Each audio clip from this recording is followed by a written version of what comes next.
Bien, empecemos. Bueno, vamos a ver el sistema entonces de encendido que tienen los motores.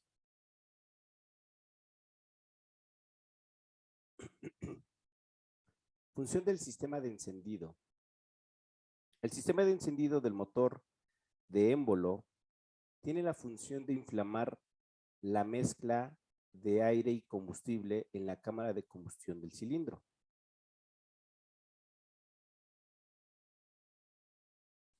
El encendido se efectúa en un instante determinado y preciso del ciclo de funcionamiento del motor. Yo les llegué a comentar que el encendido tiene un momento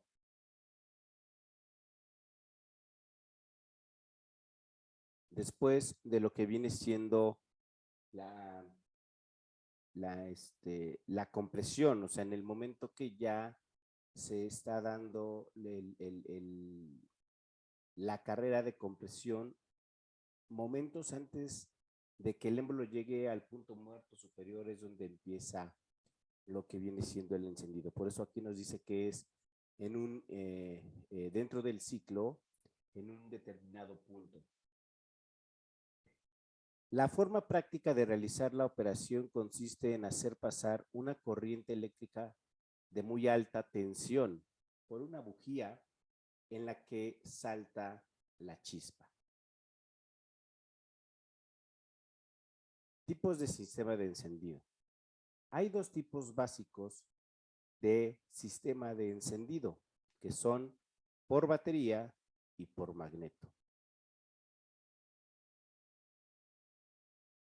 El sistema de encendido por batería es el estándar en el campo de la automoción.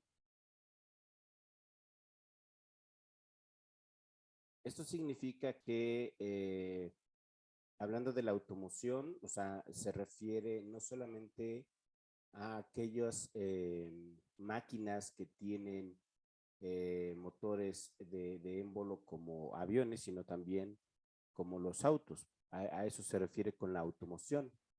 Es el básico. Un auto utiliza la batería para dar una marcha, para mandar una corriente eléctrica a un motor que es el que hace mover al eje del motor de combustión, que es el cigüeñal, y que también manda energía eléctrica a lo que son las chispas, un distribuidor de chispas que, que llega a lo que vienen siendo las bujías. Por eso dice que es el estándar, la batería. El sistema tiene como fuente de alimentación la batería o acumulador eléctrico del vehículo. El sistema de encendido por magneto es un sistema autónomo que asegura una fuente de energía independiente del sistema eléctrico del avión. Requisitos del sistema de encendido.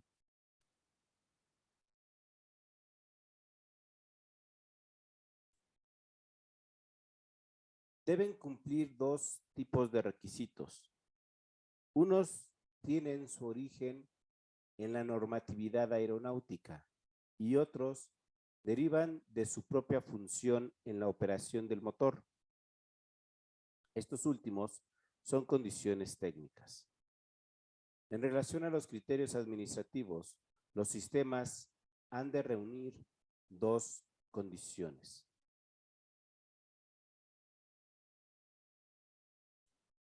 Deben tener dos bujías por cilindro, esto es importante.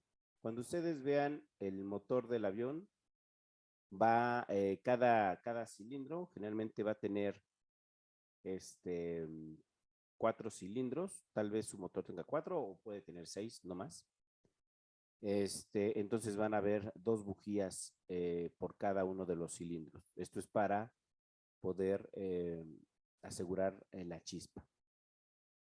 Deben tener dos circuitos generadores de energía eléctrica independientes, cada uno con capacidad de alimentar con corriente de alta tensión las bujías correspondientes.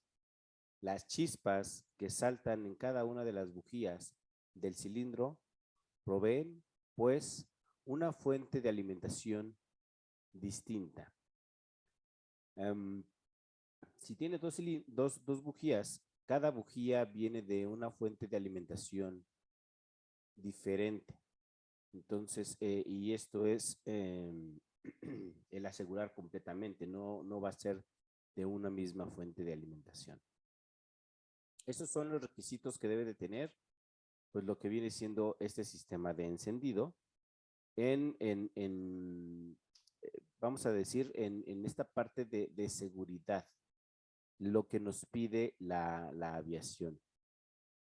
Los requisitos técnicos que debe cumplir el sistema derivan, como era de esperar, de las propias condiciones de operación. Los requisitos técnicos pueden o se pueden dividir en tres grupos de condiciones.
Disculpe, Inge, creo que está silenciado.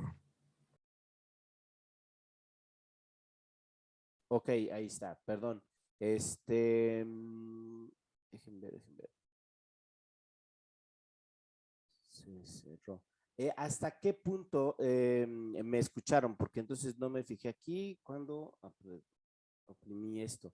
Este, el punto uno, sí lo alcanzaron a escuchar, ya estaba cerrado, Sí, creo que sí. ¿sí? Bueno, vuelvo a mencionar estos puntos. Este, dice que se puede dividir en tres grupos de condiciones que debe de tener en puntos técnicos. Como aquí lo marqué, debe de producirse una corriente de alta tensión, y que la alta tensión, como yo mencioné, si no lo escucharon, es un voltaje. Deben de tener en cuenta que para lo que viene siendo el sistema de encendido, ustedes ya deben conocer algunos aspectos técnicos de la electricidad, como el voltaje, la corriente, la resistencia, la transformación, que es corriente alterna, que es corriente directa. En este caso, el voltaje, también tensión o fuerza electromotriz que debe generarse en el sistema, debe de ser muy elevado.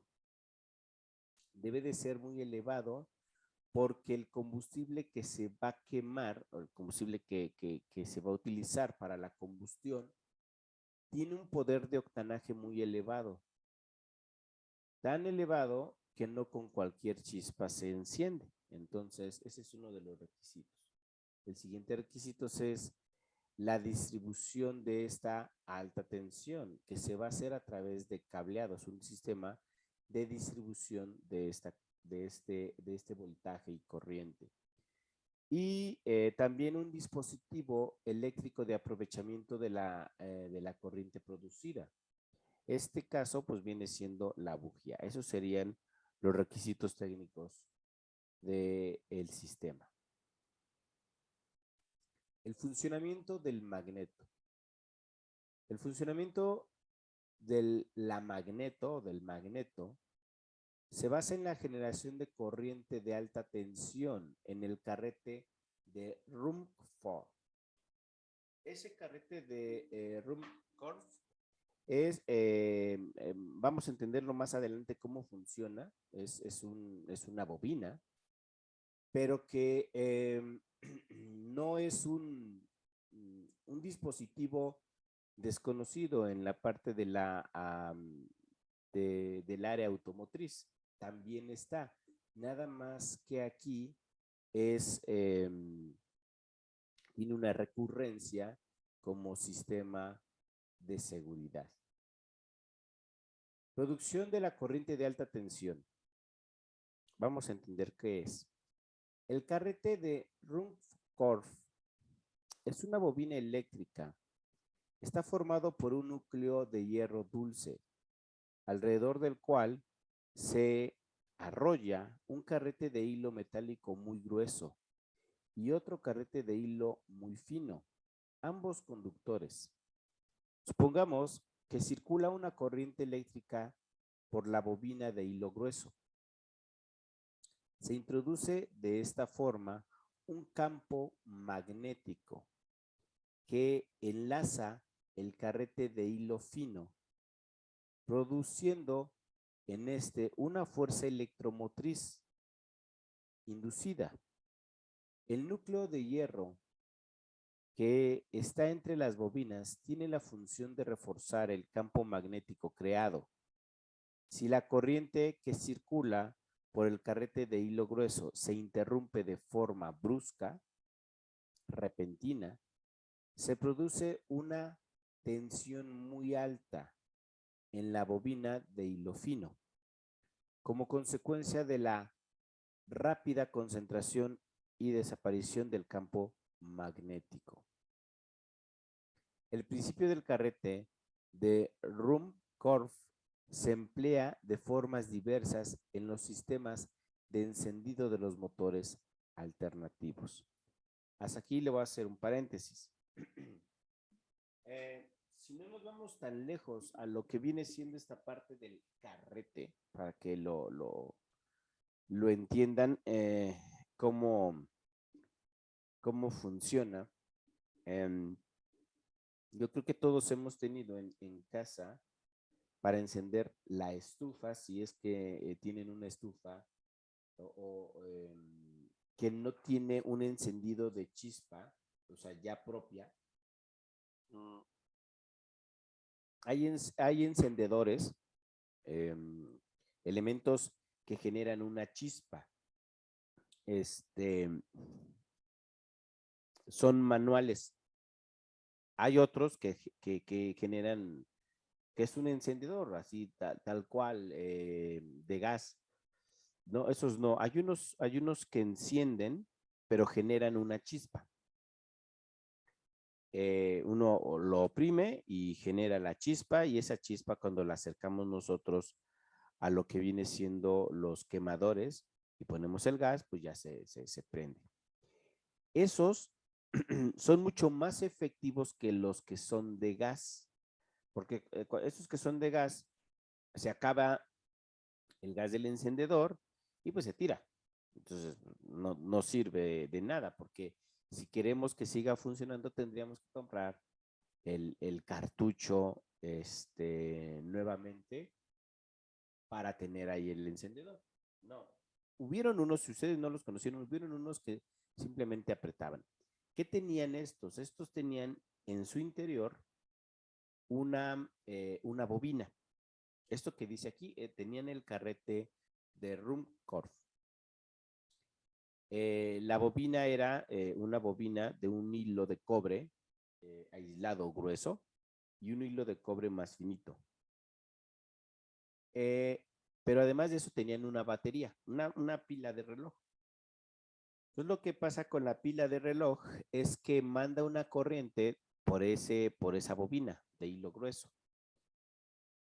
Al mandarlo por inducción magnética, se genera en la otra bobina, y aquí tenemos que tener muy claro qué es la inducción. Se tienen que acordar que la inducción, en la inducción no se unen lo que vienen siendo las bobinas están separadas. Entonces en la otra bobina de hilo fino, pues aparece, y si tuviéramos el dispositivo, en este caso un voltmetro, para medir la tensión en las terminales de la bobina de hilo fino, se ve un valor. Eso está bien. Pero esas terminales prácticamente vienen siendo los puntos que salen del encendedor. Dos hilitos, dos puntas muy separadas de en donde uno, si las toca, pues como es una pila de reloj, no sientes nada. O sea, uno lo toca y dice, bueno, no se siente nada, ¿no? Es como cuando tocan ustedes una pila de 1.5 volts. Tocan las terminales, no se dan un toque. No es lo mismo cuando tocan una pila de 9 volts, pero con líquido en las manos. En este caso, hay uno de niño genera o hace cosas que no son debidas, o que no se debe de hacer, pero es porque lo copiamos o lo vemos. Y hay quienes, porque yo también lo llegué a hacer, tenemos la batería cuadrada esa de 9 volts y la tocamos con la lengua las terminales, y pues sentimos una descarga eléctrica. En este caso no es así, es una batería muy pequeñita de reloj. Entonces ustedes han de haber cambiado ya una batería de reloj a sus relojes, y pues no se electrocutan.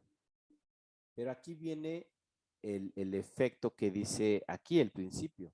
Se está generando, pero cuando ustedes interrumpen el paso de la corriente a la bobina de alta tensión, entonces se genera una alta tensión, una fuerza electromotriz, como lo dice aquí, en la bobina de hilo fino, muy, muy elevada por el cambio tan repentino brusco.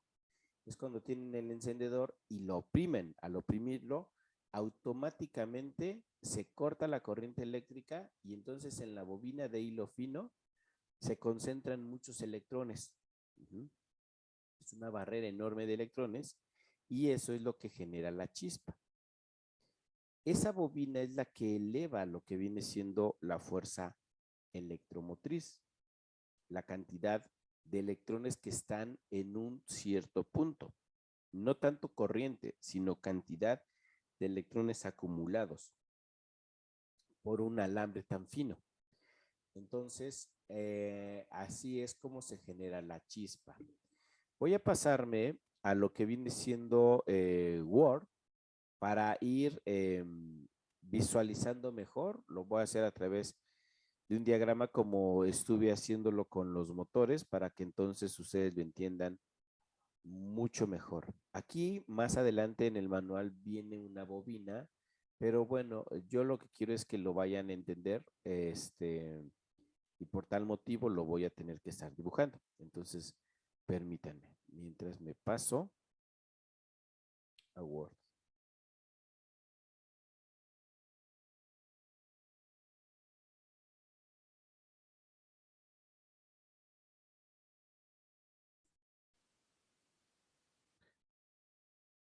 Listo, perdón por la tardanza, ahí está. Ese sería entonces el modelo, así básico del carrete de Rutherford y funciona de la siguiente manera. Entonces tenemos, recuerden que recordar conceptos de electricidad y el carrete lleva una fuente de alimentación. Aquí yo, ahorita en la fuente de alimentación del carrete es mandar un voltaje o alimentarlo con un voltaje de la batería. Lo vamos a ver ya más adelante la aplicación del magneto, pero ahorita hay que entender cómo se genera la chispa de alta tensión. La batería alimenta a lo que viene siendo la primer bobina. Recuerden que es de cobre, pero es un cobre que está plastificado. Realmente el cobre no está unido aquí, sino se haría un corto automáticamente. Entonces está con un aislante, más que nada es un barniz. Entonces son esos alambres de cobre que vemos de un tono así como muy, muy marrón en el transformador. Entonces la batería manda lo que viene siendo una corriente. Entonces esto lo voy a poner aquí como un interruptor. Entonces todo el tiempo está circulando lo que es corriente eléctrica.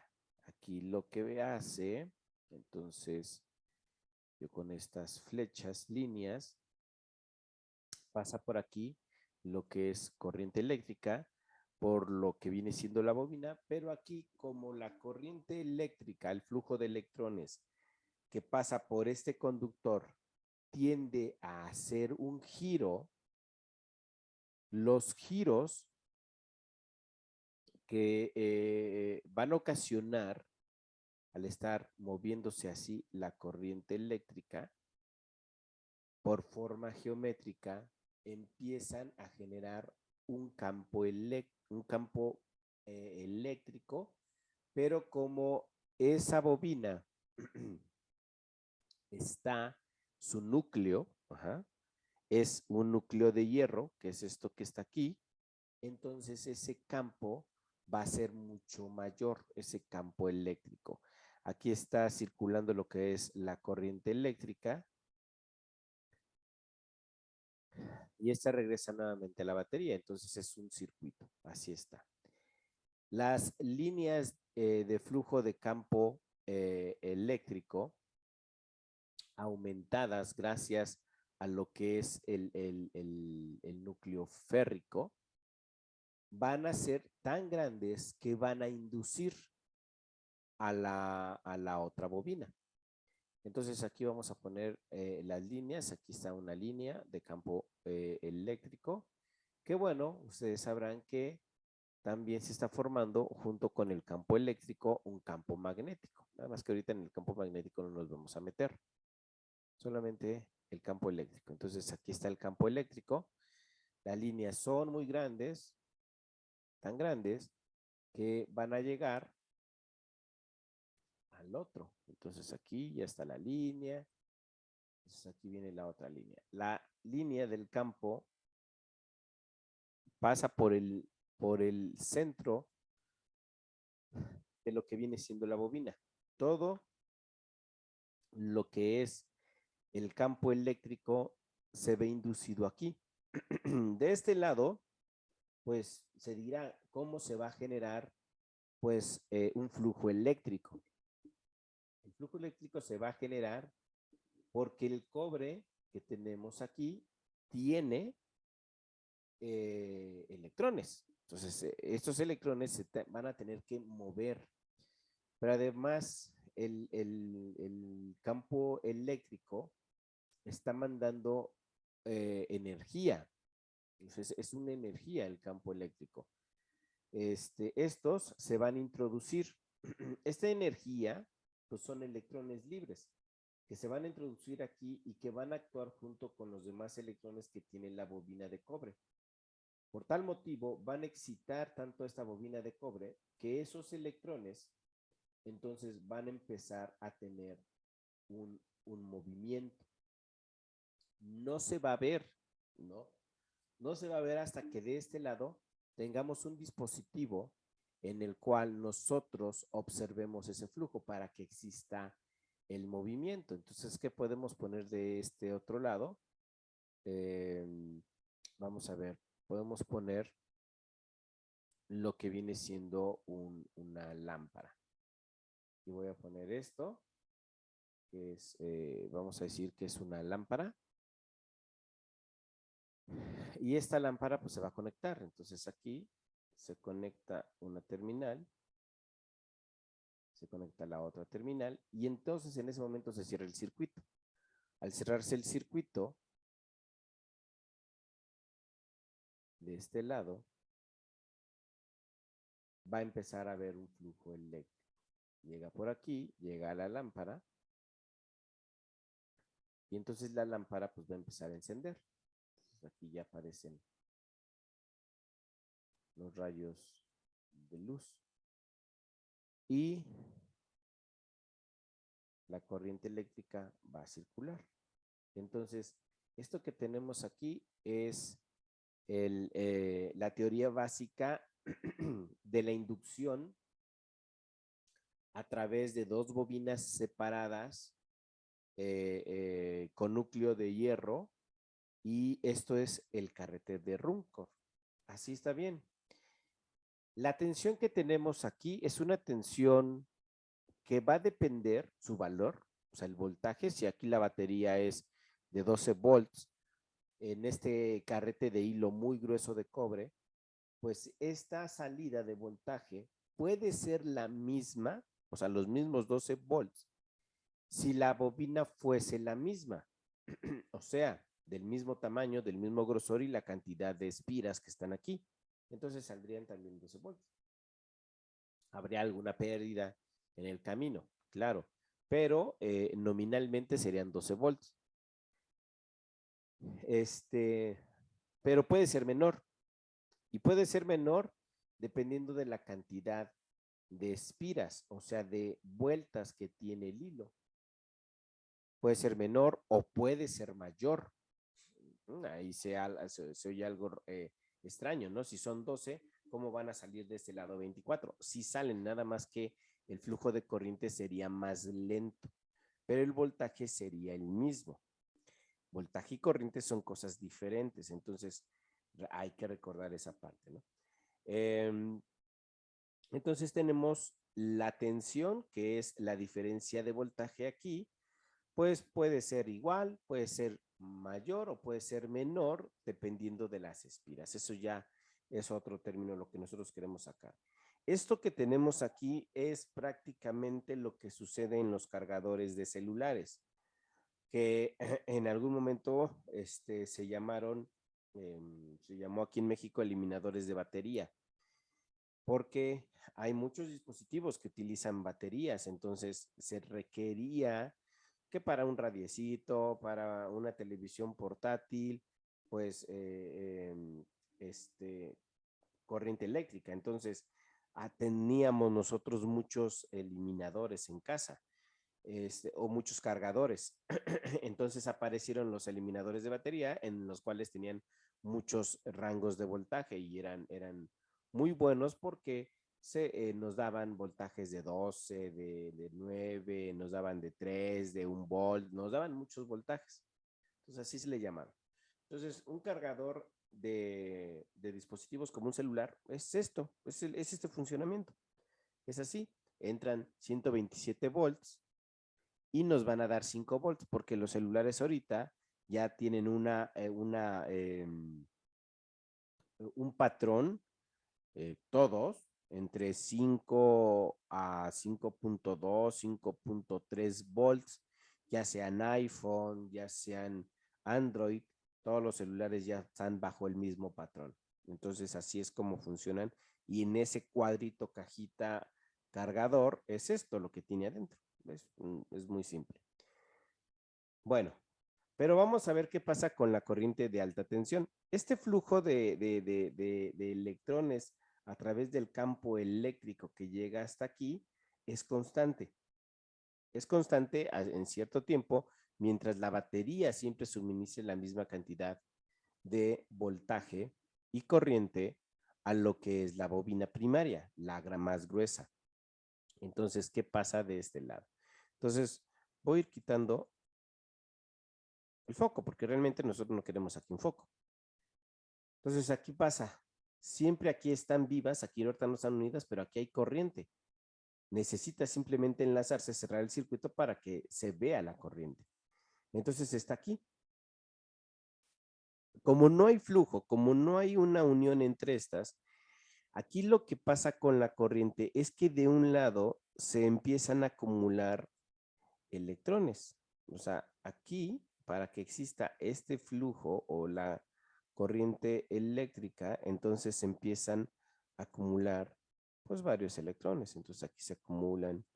Y si digo varios, son miles y miles y miles. De este lado no hay.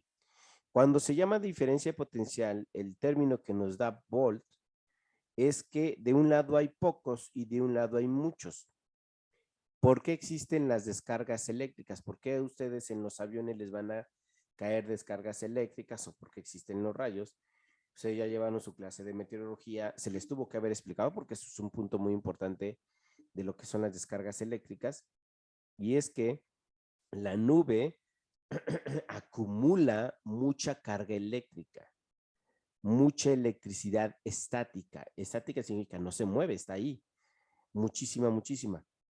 Y acá en la Tierra, elementos como antenas, árboles, seres vivos, tenemos también electricidad estática en el exterior, digamos nosotros en el cuerpo. Pero esa carga eléctrica que tenemos nosotros es infinitamente pequeña a la que tiene una nube. Una nube puede tener una carga enorme de unos, no sé, 1 millón de coulombs, mucha carga eléctrica. Y acá abajo nosotros podemos tener un coulomb. Entonces lo que pasa con la naturaleza de la carga, la naturaleza que es la electricidad, es que trata de compensarse, trata de llegar al equilibrio. Por tal motivo, imagínense que acá arriba, aquí estos puntos es así, es como la nube. Entonces, imaginemos que esto sea la nube, entonces aquí está una nube, aquí lo voy a hacer así como borregado, un cumulonimbus está ahí, entonces tiene muchísima carga contra lo que está abajo que no tiene nada de carga.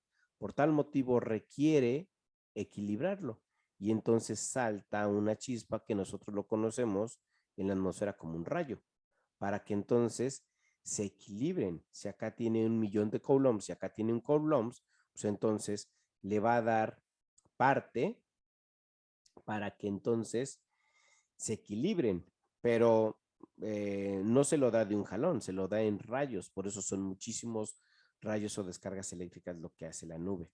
En ese caso es similar.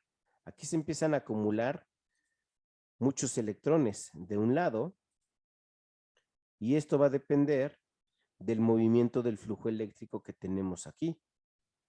Tal vez el flujo eléctrico se mueva en ese sentido. Ajá. Entonces, si se mueve en ese sentido, en un lado se van a acumular. Si se mueve en sentido contrario, se acumulan en el otro lado. Entonces, aquí se empiezan a acumular muchos. Que si nosotros esto no lo quitamos, ponemos, entonces pues vamos a tener un flujo normal de voltaje. Aquí entonces aparece lo siguiente. Entonces, en algún momento dado se desconecta esto. Al desconectarse, esto se ve interrumpido, las líneas ya no pasan. Entonces, al no pasar por aquí, lo que va a ocasionar es que esto deja de pasar, pero todo este campo no es que se quede, sino desaparece. Es tan repentino que todo esto, las últimas líneas que llegan a este punto, se acumulan y tienen un freno, ya no pueden pasar a este punto. Entonces todas se van a venir a este lado, a lo que viene siendo esta bobina, acumulándose una cantidad inmensa de electrones aquí. Una barrera. Una barrera que aquí las acumula. Muchísimos, muchísimos. Porque no tienen otra salida, porque ya se interrumpió esto, ya no pueden regresarse. Entonces se quedan aquí, toda esa cantidad enorme de electrones, haciendo que en ocasiones supere a la misma diferencia de potencial que tiene la batería. A lo mejor es 12 volts, pero aquí la acumulación tan grande en un hilo tan fino, la diferencia de potencial entre las dos terminales supera mucho a la diferencia de potencial entre los dos polos que están aquí. Entonces es enorme. Y se necesita llevar. Cuando esto ya se enlaza a través de un dispositivo que viene siendo la bujía, entonces vamos a decir que aquí está ya la bujía, que es la que va a detonar, es esto. Entonces, cuando se conecta este punto y este otro, entonces es donde aparece el chispazo. Una chispa muy elevada, muy, muy potente, que es la que va a servir para inflamar la mezcla de aire combustible. Eso es el funcionamiento del carrete. Así es como tiene el principio. Todos estos carretes no solamente están en los aviones, también están en los autos. Cuando hacemos el sistema de encendido, nosotros lo que estamos mandando primero que nada, aparte que no se ve aquí, ahorita no es lo que estamos hablando, entra la marcha empieza a mover al motor y al mismo tiempo la batería está alimentando al carrete de Ruhmkorff. Entonces, en cierto momento, ese carrete se va a interrumpir a través de un sistema que en el auto se llama el sistema de distribución, que es un disco en el sistema de distribución, que lo que está haciendo, a ver, permítanme aquí, déjenme eso. Ese disco lo que está haciendo es un sistema mecánico que hace que esto se conecte, se desconecte, se conecte, se desconecte, a través de un elemento mecánico que ya lo vimos anteriormente, el término que se llama leva. Esa parte no es el sistema de levas de la apertura y cierre de válvulas, es otra leva, un disquito de levas que la leva empuja al interruptor, lo desconecta y luego el interruptor regresa por resorte, como si fuera el timbre de una casa. Nosotros timbramos y luego se regresa porque tiene un resorte. Entonces volvemos y lo abre, lo cierra, lo abre, lo cierra y así manda la corriente y aquí genera la chispa. Y así es como funciona en el auto. Lo mismo es en el avión. Así sería entonces la funcionalidad de lo que viene siendo el carrete. Entonces déjenme aquí ya nada más borrar todos los dibujos y nos quedamos con este mismo. Entonces en este punto vamos a tener la alta tensión. Recuerden que es el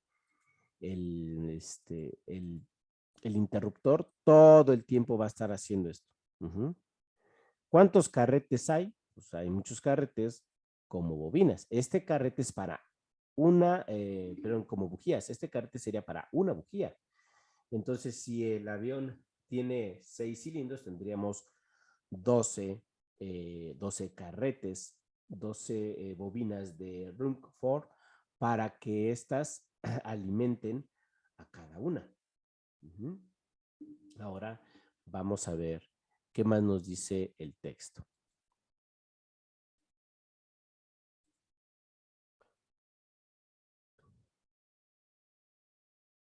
Dice, el principio del carrete de Ruhmkorff se emplea de formas diversas en los sistemas de encendido de los motores alternativos. En el caso de los motores para automóviles, el dispositivo que se emplea es exactamente descrito en los párrafos anteriores. Único dato adicional a señalar es que la corriente que circula por la bobina de hilo grueso proviene de la batería. Ojo, en los carros es esto. Por eso dice que lo único dato adicional a señalar es que la corriente que circula a la bobina del hilo grueso proviene de la batería en los autos. Esto. Pero ¿qué pasa con la aviación? En el caso de los motores para aviación, hace tiempo que se abandonó el sistema de encendido por batería. La práctica de vuelo enseñó la conveniencia de usar magnetos, pequeños generadores autónomos movidos por el propio motor de la aeronave. Estos generadores alimentan de corriente la bobina de hilo grueso del carrete de Ruhmkorff. Entonces, aquí la única diferencia es que vamos a tener lo siguiente.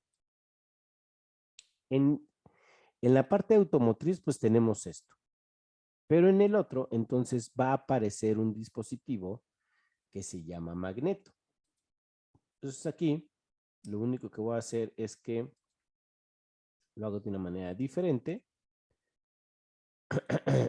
Entonces, sería el magneto.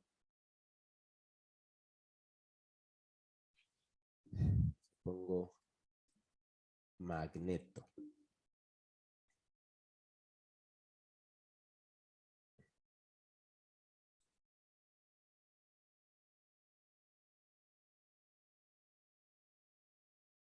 Y bueno, aquí la batería ya no está y lo que queda es el magneto. En el avión, así sería entonces. Ahora hay que ver cómo está esta parte del magneto. Entonces, me paso a este punto para continuar a ver. La producción de corriente de alta tensión precisa de un paso posterior que vamos a mencionar ahora. Hemos visto que para generar una fuerza electromotriz muy alta en la bobina de hilo fino, es necesario variar la intensidad del campo magnético creado por la bobina de hilo grueso. Cuando más rápido sea el cambio o la variación del campo magnético, mayor es la fuerza electromotriz introducida.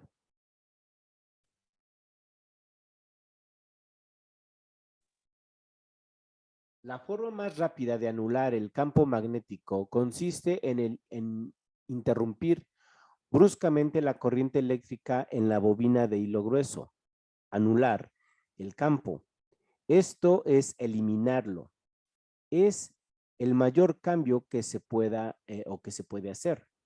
El campo magnético se anula cuando el paso de la corriente eléctrica, por el paso de la corriente eléctrica por la bobina. En ese momento se induce una fuerza electromotriz muy alta en la bobina de hilo fino. Los magnetos actuales elevan la tensión de la corriente a valores tan altos como unos 25,000 volts. Aquí es donde lo vemos. ¿Cuánto tiene la batería de un auto? 12 volts. La batería de un avión, 12, 14, 24, 26, 28 volts. O sea, ese es el rango. Ya no más de 28 volts. Hay algunos aviones comerciales que sus baterías llegan a ser de 30 volts, pero más de eso ya no es. O sea, las baterías están en ese rango. En automotriz de unos 12. En aviación estamos hablando en algunos desde 14, pero generalmente está entre los 26, 28 y 30. Lo más común. Entonces, vamos a decir que tenga 28 volts. 28 volts, una batería de avión que se eleve a 25,000 volts es enorme. O sea, estamos hablando de valores muy elevados, los que genera el carrete. Ajá, la fuerza electromotriz es muy potente. Así que ese es un dato. Chicos, no vayan a hacer pruebas a magnetos si no están protegidos. 25,000 volts de una batería, pues ustedes simplemente con la palabra 25,000 volts. El voltaje que está en casa es de 127 volts de corriente alterna. Esto es corriente directa. Muchos creen que la corriente directa no puede ser mortal. ¿Por qué? Porque la corriente directa la conocemos en las pilas,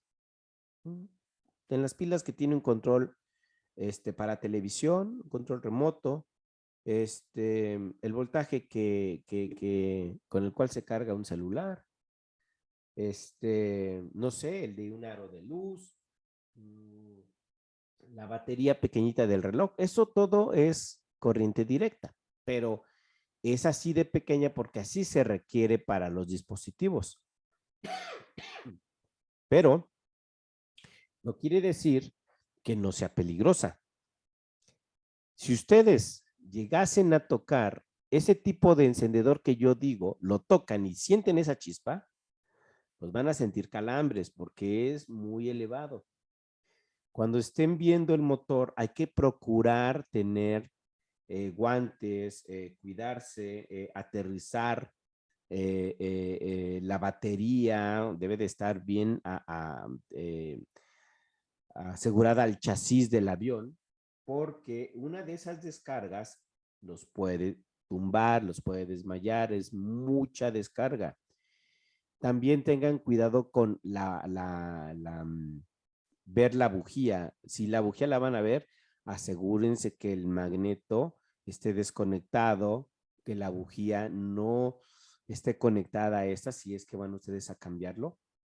Así que tengan mucha precaución en esto porque se pueden dar unos buenos toques. Es muy elevado el voltaje, 25,000 volts, tan elevado que se hacen pruebas de bujía, el personal de mantenimiento, y la prueba de bujía es saber si hace la chispa.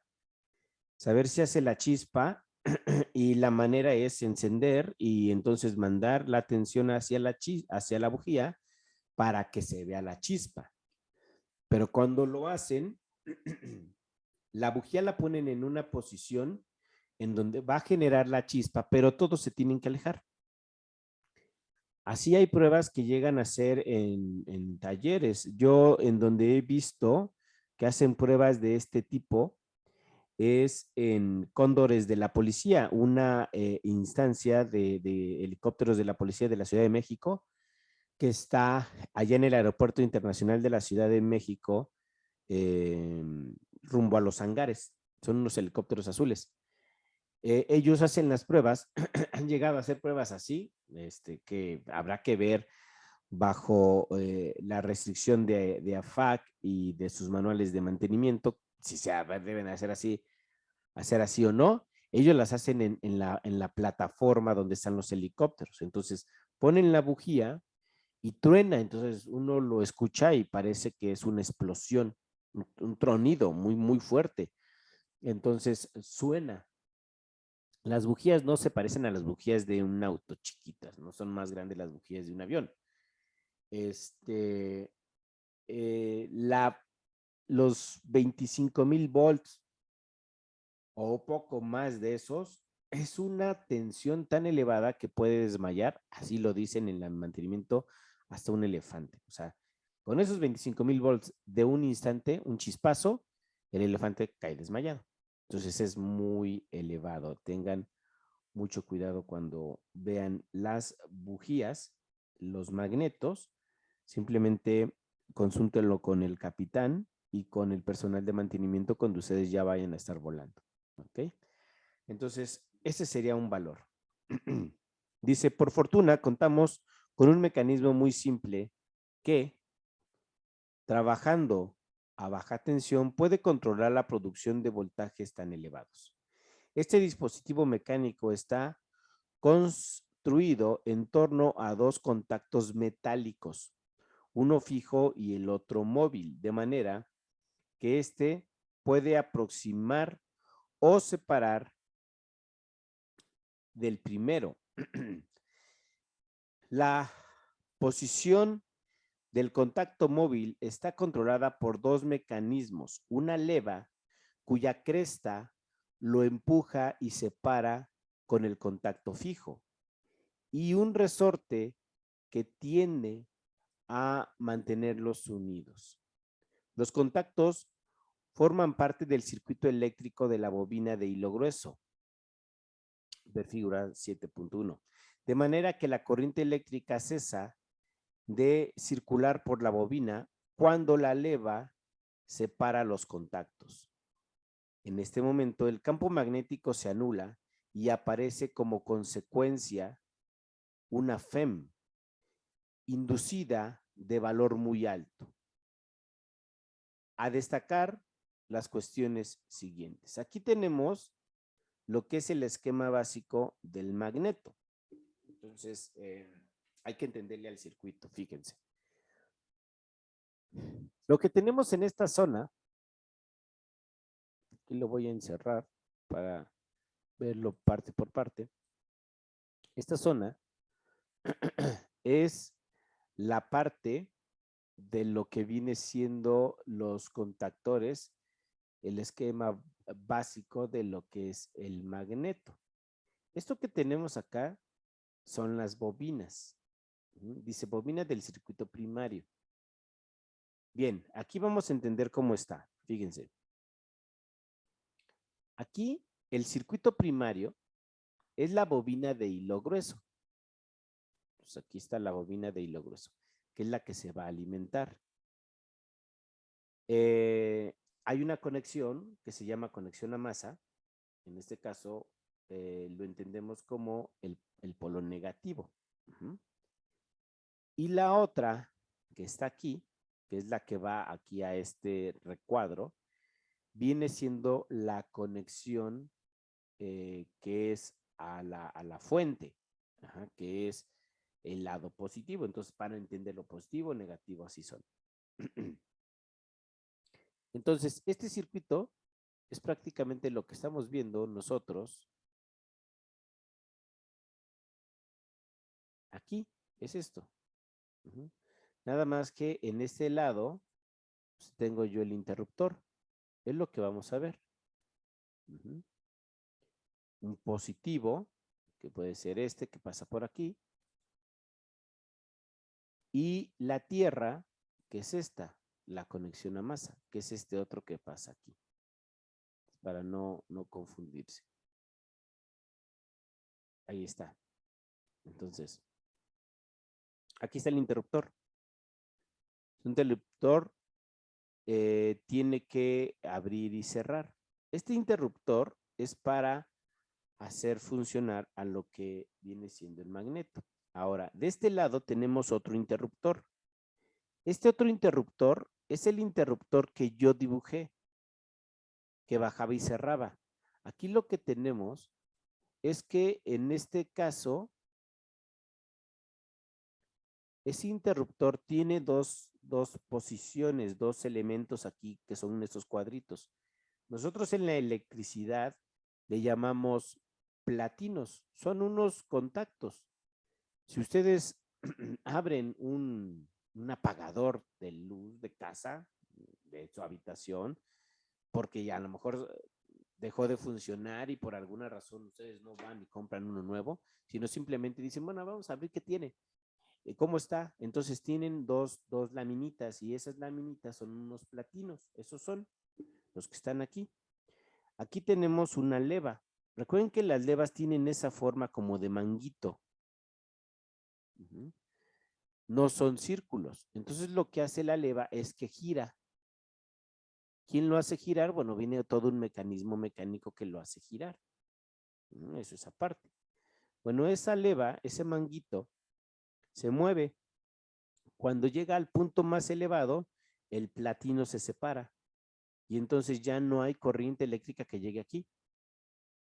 Da una vuelta, un poco de vuelta y entonces baja del punto más elevado de la leva y vuelve a tocar y ya manda corriente.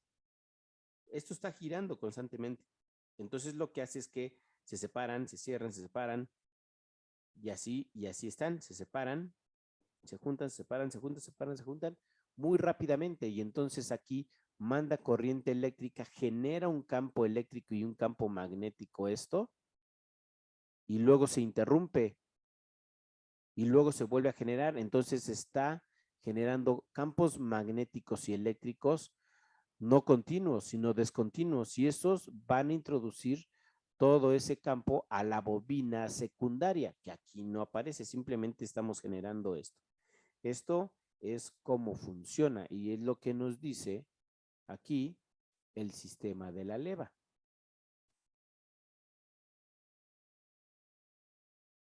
Es lo que dice aquí.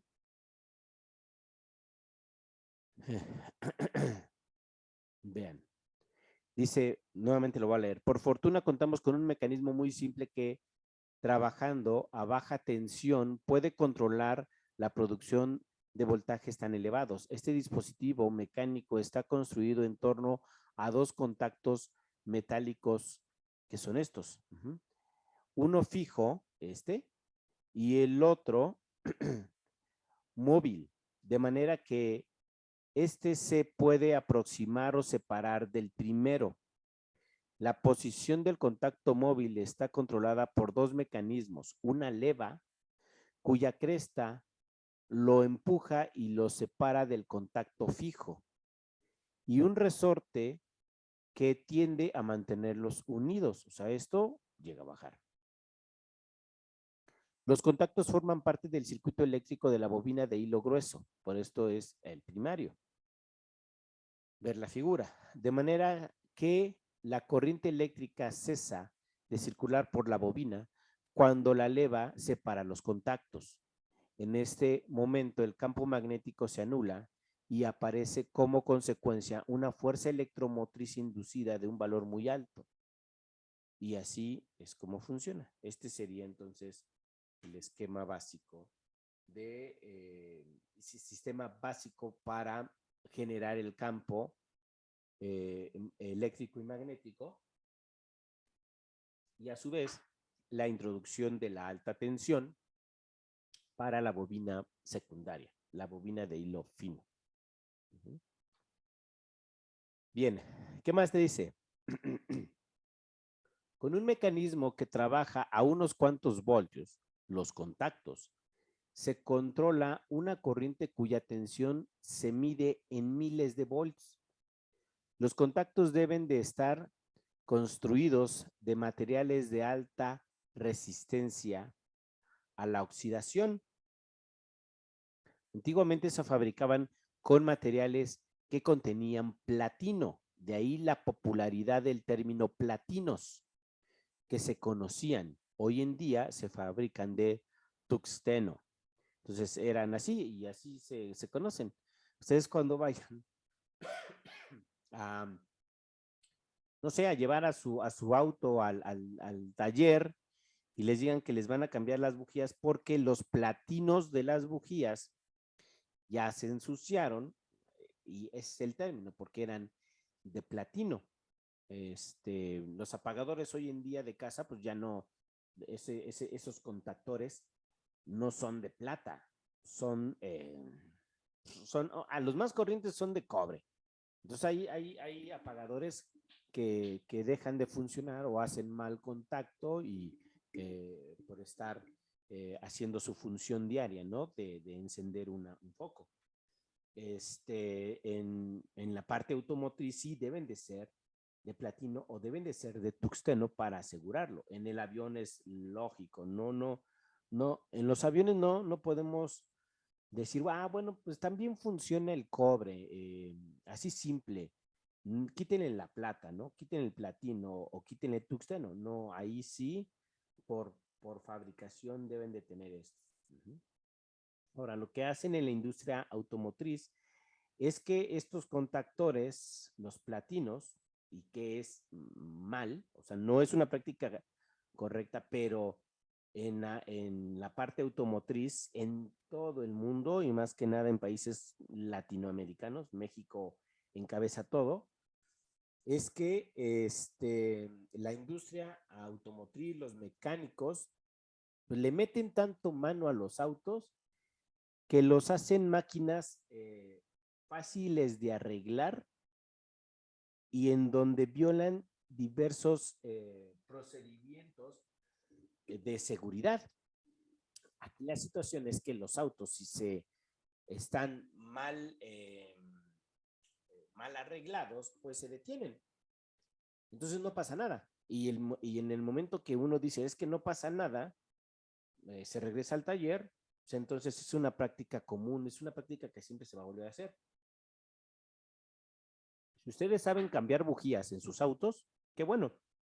Y si no, aprendan. Porque ustedes le pueden llevar el auto al mecánico y llevan el auto al mecánico y le va a hacer una afinación y le va a cambiar bujías y le va a cambiar filtro y le va a cambiar aceite. Es una práctica fácil de hacer. Muchas personas que no se meten y no lo hacen por muchas cosas, ¿no? Van a decir, pues es que se lo hace el mecánico. Yo no soy mecánico, es mi auto y tengo para pagar. Pero los pueden engañar porque las bujías, simplemente se quita una bujía, ¿cómo se pasa por nueva? Las bujías simplemente son contactores, así, platinitos, que no se juntan, eso sí, pero que entre ellos sale una chispa, la chispa de encendido. Los combustibles, pues, tienen carbón, entonces el encendido, la chispa, hace que parte de la combustión, el carbón que se genera, se le quede pegado a las terminales de la bujía. Entonces se ensucia y ya no genera una chispa correcta. Entonces por eso se cambian las bujías, no por otra cosa. Las bujías no se dañan. Las bujías simplemente son elementos metálicos y elementos de porcelana, y las bujías, créanme, son para toda la vida. No se dañan, pero se cambian. Entonces lo que hacen es que, pues decimos, no, pues cámbiame las bujías. Entonces ustedes pagan. Aquí lo que hacen para que no los engañen, entonces compren sus bujías, ¿no? Y que les den las viejas. ¿Qué hace el mecánico? El mecánico saca la bujía, la limpia, porque nada más está con tizne sucia, le da una buena limpieza. A la de la limpieza se ve nueva, es igualita. Y en donde está el carbón, pues donde está el carbón, simplemente lo único que pasa es que los limpia, y los limpia con un papel, con una lija muy pequeña, con algo que quite nada más el carbón, y no necesita tanto esfuerzo. Por eso les digo que puede hasta poner un papel, que una hoja de papel, pasa por las terminales, lo frota como si fuera una lija y se limpia, y ya se limpió, y ya se puede volver a usar la bujía. simplemente la tiene que calibrar porque cuando le pasó el papel a lo mejor se abrió un poquito, para eso hay una herramienta especial, se llaman lainas, entonces lo regresa a su medida original, ya limpia, se las pone y las bujías quedan. Y les cobran a ustedes bujías nuevas. Eso no se debe de hacer en aviación. Allí las bujías se quitan y se ponen nuevas. Entonces, eso es el punto. En aviación no podemos violar procedimientos. Ajá. No podemos poner cosas viejas o reusadas. En automotriz se ha usado y ahorita el mecánico, pues así hasta les dice, ¿no? Descaradamente, no, pues es que nada más límpialo. Y yo mismo se lo estoy diciendo, lo pueden hacer. Pero es porque el carro no se va a caer, el avión sí se va a caer. Entonces en el avión ya no sirve la bujía, ustedes se van a dar cuenta que tienen un buen encendido o no. Entonces tienen que saber si es el magneto. Y a lo mejor antes de llegar al magneto, ustedes simplemente con el piloto y el técnico, ¿sabes qué? Pues en el vuelo yo sentí ahí medio sonso, como que no había buena chispa en una de las bujías, tal vez sea el magneto o tal vez sea la bujía. Entonces el mecánico lo que va a hacer antes de quitar el magneto va a ir hacia la bujía. Entonces va a decir, a ver la bujía, son los platinos, ya está sucia, se quita, se pone nueva y ya quedó. O sea, se prueba y ya. Si no es la bujía, entonces sí ya puede ser el magneto. Así que mucho cuidado en los puntos. Por eso aquí nos habla de los platinos y el tungsteno. Dice, los contactos son regulables, pues hay una separación óptima que asegura el funcionamiento eficiente del conjunto. O sea, esto es regulable. Entonces tiene también ahí elementos para regular, para asegurar bien el contacto, porque aquí también se llega a formar suciedad en el contacto, aunque no se vea a simple vista, pero se genera una pequeña chispa cuando estos se juntan. Dice distribución de la corriente de alta tensión. El tercer requisito que se impone al sistema de encendido es la distribución de la corriente de alta tensión a cada uno de los cilindros donde debe disparar la bujía. La solución consiste en repartir sucesivamente la corriente a las bujías por medio de cables de conexión y un mecanismo especial de distribución. El mecanismo se llama distribuidor. Empleo de la corriente de alta tensión. Finalmente, el último requisito que se impone al sistema de encendido es el efecto útil. La producción de chispas eléctricas de energía suficiente para inflamar la mezcla. Las chispas se producen en las bujías en el momento más adecuado para inflamar la mezcla. Circuito eléctrico del magneto. El circuito eléctrico de la magneto, como hemos dicho, se compone de circuito primario y circuito secundario. El circuito eléctrico primario consiste en 3 elementos: la bobina del primario, que es la bobina de hilo grueso, el ruptor mecánico del circuito primario, que es el que cierra y abre a través de la leva, y el condensador. El condensador, nosotros en electricidad y electrónica le llamamos también capacitor. Este es un capacitor. Y esto es para asegurar lo que viene siendo el contacto. Los capacitores son acumuladores también, se les llaman filtros y demás. Filtros porque llegan a quitar cargas eléctricas indeseables, pequeñas, que pueden afectar no solamente al mismo circuito, sino pueden afectar a dispositivos de comunicación electrónica. Entonces, tienen diferente uso. Entonces, ahí tenemos a los condensadores. La corriente que se produce en la bobina del primario circula hasta los contactos del ruptor.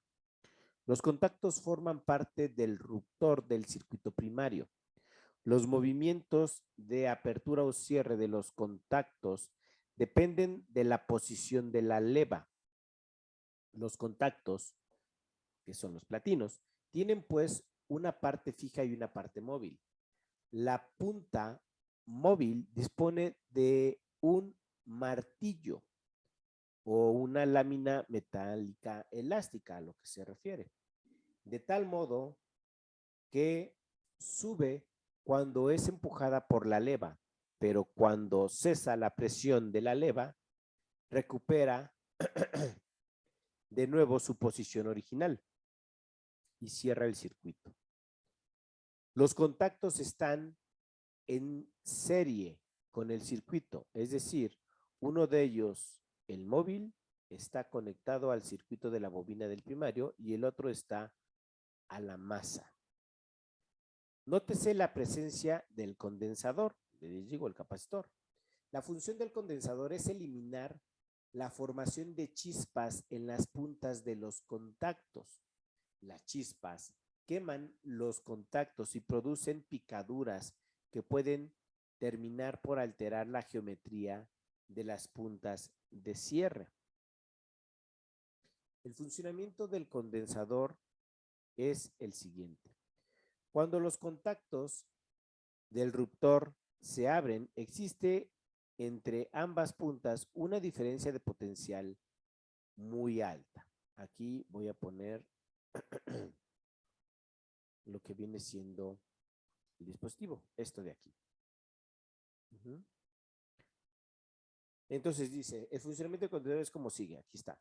Cuando los contactos del ruptor se abren, existe entre ambas puntas una diferencia de potencial muy alta. Aquí la diferencia de potencial entre uno y el otro es grande. Acuérdense, pero no es la diferencia de potencial que vamos a tener en la bobina del circuito secundario, la bobina de hilo fino.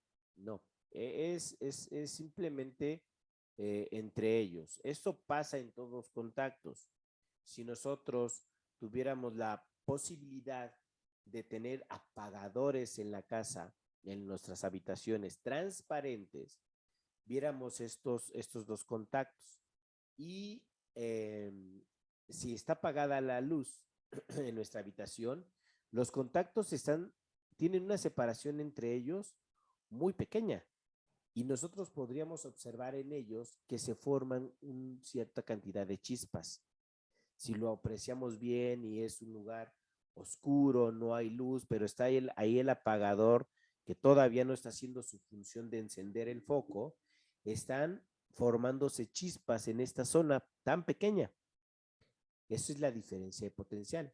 Son chispas muy pequeñas que pues prácticamente no van a generar un arco y van a cerrar el circuito, sino simplemente son unas chispas que aquí llegan a botar por la diferencia de potencial eléctrico. En este caso, en los apagadores habría mucha, porque recuerden, como les acabo de decir, en casa tenemos los focos, funcionan con 127 volts de corriente alterna. Un platinito o uno de estos ruptores no tiene nada, tiene 0 volts y el otro tiene 127, entonces por lógica la diferencia es muy elevada. Entonces tienen que aventar chispas, electrones que no se quedan quietos. Entonces esas chispas son las que dañan los platinos. Por eso a veces ya los apagadores de casa, aunque tengan años, 20 años ahí en su casa, va a llegar un punto en donde pues se van a dañar. Son 127, pero cuando estamos hablando de voltajes más elevados, pues entonces se dañan más. ¿Qué pasa con el capacitor entonces que está aquí? Dice, a medida que los contactos inician su separación, la corriente no salta entre las puntas, formando chispas, sino que encuentra un camino más fácil de paso por el ramal del condensador. Antes de que el condensador se haya cargado completamente, absorbiendo la corriente que intenta saltar por las puntas semiabiertas. Los contactos del ruptor ya se han separado lo suficiente para impedir la formación de las chispas. El interruptor de encendido tiene dos posiciones en el esquema simple de la figura. Si está abierto, tal como se refleja en la ilustración, el circuito primario del magneto es un circuito activo. Cuando el interruptor se sitúa en la posición off, o sea, cerrado, está puesto a masa a través del contacto de masa y el circuito del magneto es inactivo, pues toda la corriente de la bobina pasa a la masa, eludiendo el paso por el circuito del ruptor. Bueno, aquí simplemente en la parte del condensador, pues nos dice eso. Cuando aquí se quieren formar lo que viene siendo las chispas, los condensadores pues prácticamente son elementos que guardan energía basura, por eso también se les llaman filtros.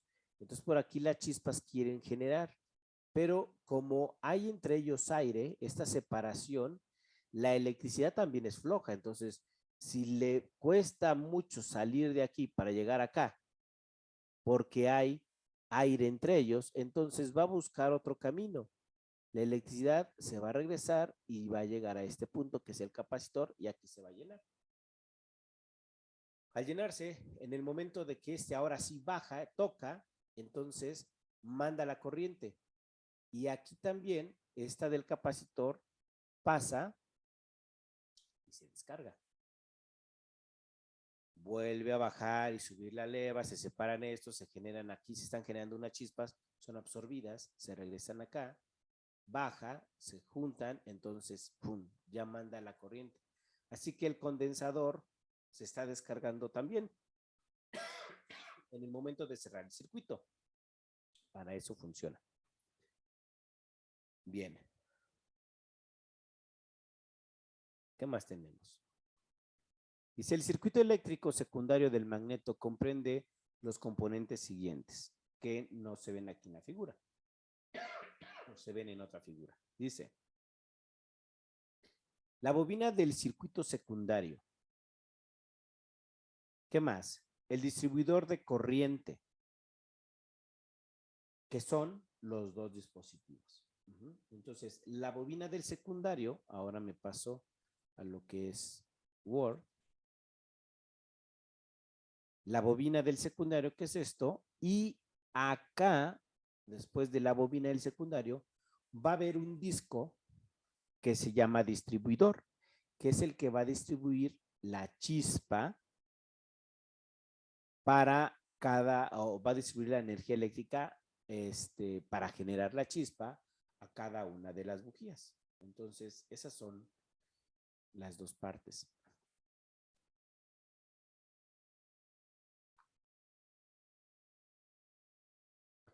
Bobina del secundario.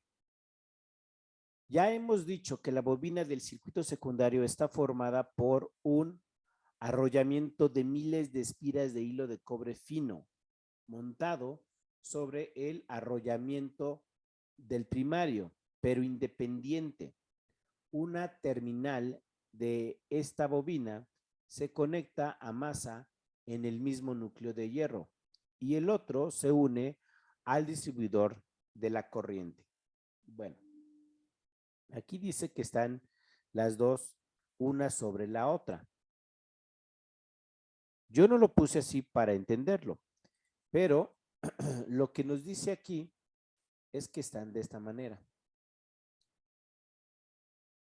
Esta es la bobina, vamos a ver. La bobina de hilo fino está aquí.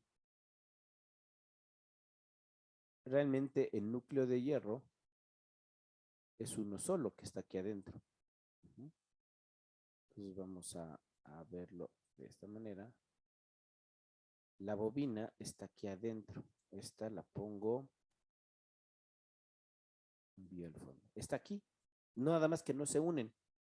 Entonces, una y la otra no se unen. Aquí adentro, bueno, entre ellas, está lo que viene siendo el núcleo de hierro. Es un núcleo de hierro. Está aquí. Así. Entonces no se unen.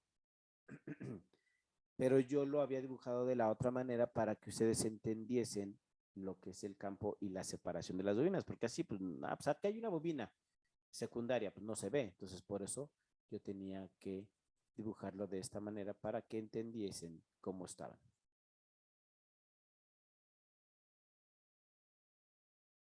Ahí está. Dice, distribuidor de corriente. Reparte la corriente de alta tensión obtenida del secundario de forma sucesiva a todos los cables de encendido de las bujías. El distribuidor consta de dos bloques, uno estacionario y el otro giratorio. Este último se llama rotor del distribuidor. El rotor está provisto de un electrodo móvil que, a un modo de dedo giratorio, recorre una trayectoria circular. El electrodo giratorio está conectado mecánicamente a una escobilla. Por tanto, la corriente que recorre la escobilla de la bobina secundaria está disponible también en el electrodo giratorio.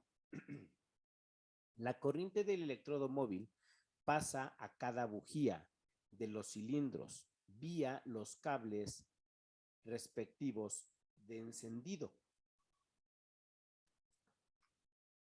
Bien, ¿cómo es? A ver, vamos a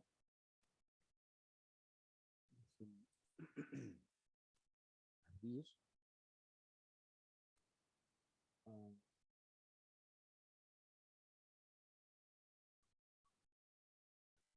los manuales. Voy a ver aquí los manuales de la FAA. Sí, los tengo aquí a la mano.